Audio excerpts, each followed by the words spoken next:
हम लोग समण सुत्तम ग्रंथ का स्वाध्याय कर रहे हैं इस कक्षा में।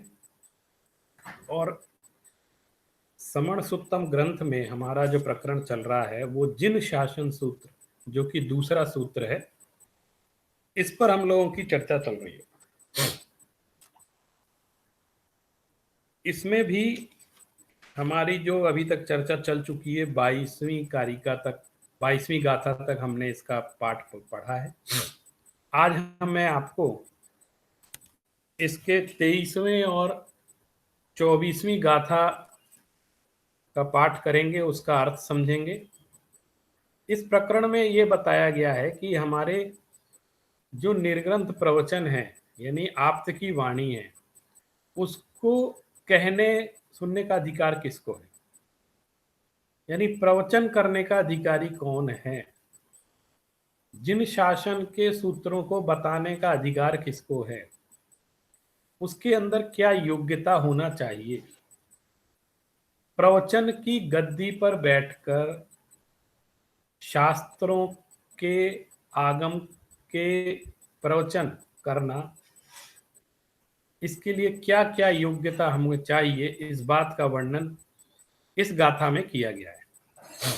देखिए, मैं स्क्रीन शेयर से आपको वो गाथा दिखाने की कोशिश कर रहा हूँ। इस गाथा को हम लोग पाठ इसका पढ़ेंगे पहले, फिर इसका अर्थ समझेंगे। हर अपनी कक्षा के वीडियो में मैं लगभग दो गाथाएं जरूर पढ़ाता हूँ, तो आप इसको जरूर ध्यान से देखें। आपके स्क्रीन पे दिखलाई दे रही होगी गाथा, मैं समझता हूँ। हाँ, अब ये देखिए, ससमय पर समय व्यू गंभीरो दित्तिमम शिवो सोमो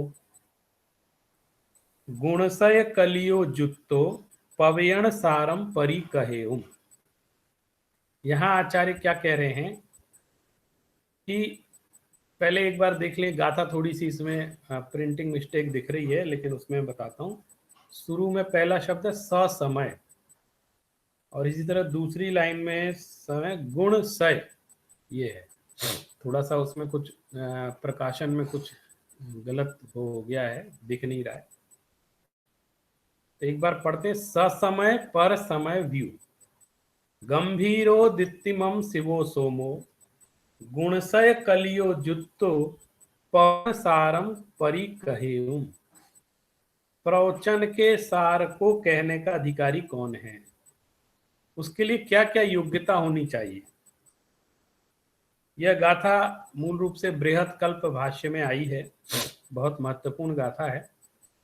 ससमय का अर्थ होता है स्वसमय, माने समय शब्द का एक अर्थ आत्मा भी होता है, तो अपनी आत्मा को जानने वाला।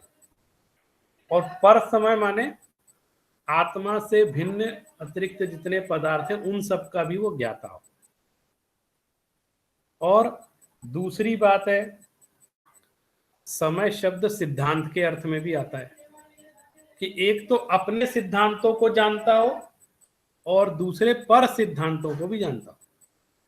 माने खुद का मत, खुद का दर्शन, खुद का ग्रंथ, माने इन सब के विषय में उसको अच्छा ज्ञान हो, और इसके साथ साथ दूसरे दर्शनों का, दूसरे संप्रदाय के सिद्धांतों का, और उन सब बातों का, उनके ग्रंथों का भी उसको ज्ञान होना चाहिए। तो ये पहला गुण उसके अंदर बतलाया गया, स्वसमय पर समय व्यू। तिलोय पंडिती में इसी तरह आचार्यों के गुण में भी ये बात बतलाई गई थी कि वो स्वसमय पर समय को जानता है।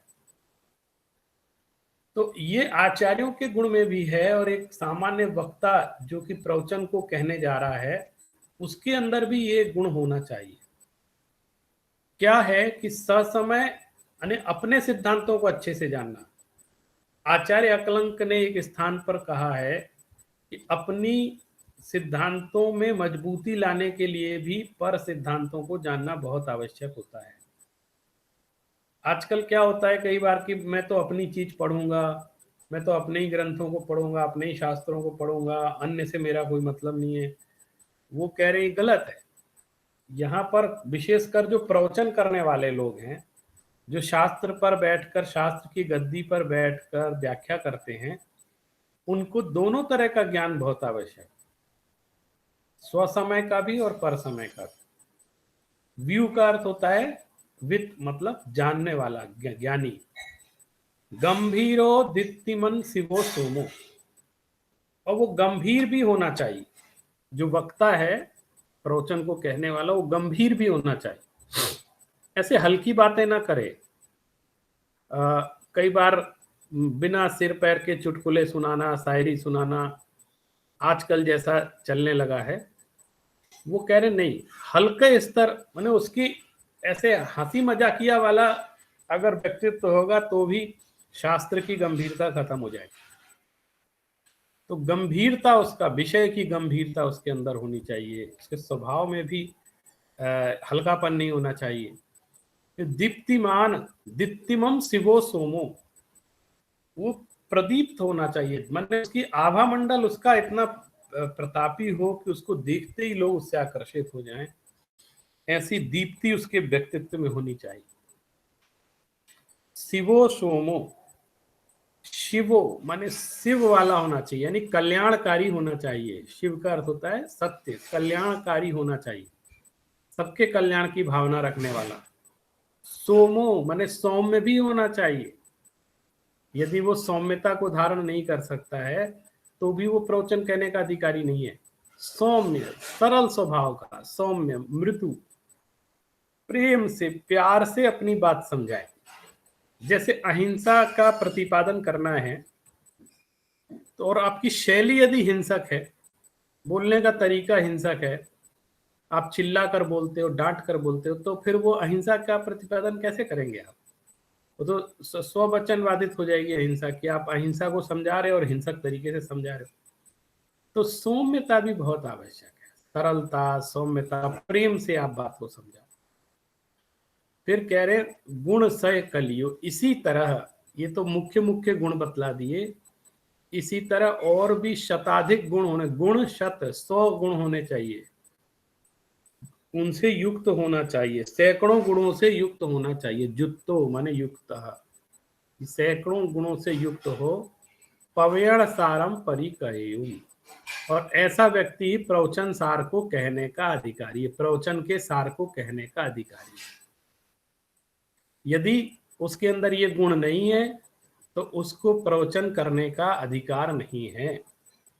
यदि उसके अंदर स्वसमय को नहीं जानता है, पर समय को नहीं जानता है, गंभीर भी नहीं है, दीप्तिमान भी नहीं है, शिवो नहीं है, कल्याणकारी भावना वाला नहीं है, सौम्य नहीं है उसकी प्रकृति, तो ऐसे और भी गुण नहीं है यदि, तो उसको कह रहे हैं कि तुम प्रवचन करने के अधिकारी नहीं हो।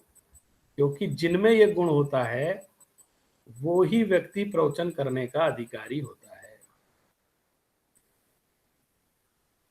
तो आज हमने प्रवचन करने का अधिकार किसको है, इस गाथा के माध्यम से समण सुत्तम की इस बात को समझा है।